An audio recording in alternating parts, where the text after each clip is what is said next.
ये आधार कार्ड हो गई। हम आपके SIR के फार्म भर के ऑनलाइन कर दे।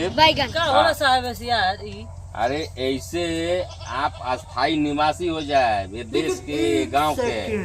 ऐसे जौन बाकी आप वोट देवे के अधिकार मिल जाये। हाँ, इसे बहुत फायदा बा। ये क्या मिली गैस मिली। हाँ ऐसा है। तू का भर हो ना आगे पीछे के बा ना शादी भइल बा ना के लइके पे के बा अब फारंगवा कान भरवाई भैया कान भरवाई बताई के बा इनको आगे ऐसा हम वोट ना दे।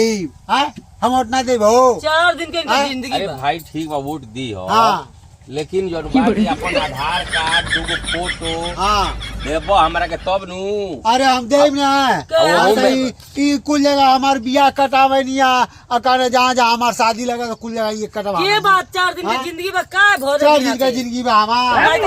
आई कुल प्रॉपर्टी बा आई गोरु चौवा कुल खेत बाड़ी बा के करी क्या था और का तोर बा।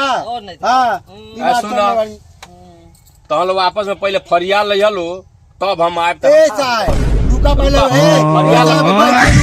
फरियाद ले लो कुछ तोरे वजह से भाई देखा। हाँ दिमाग ना खराब कर। तू का करबू तू बताओ के बात है आगे पीछे हमें अरे भैया अरे बाबा आगे पीछे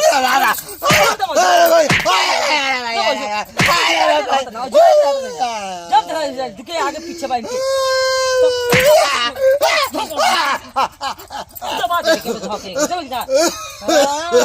बड़ी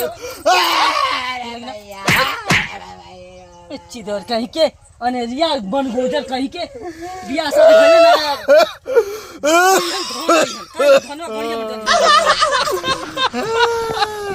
अरे मर जाओ पर परा लोग पर कारण लेके मर जाए। अरे बड़े खतरनाक लोग हैं।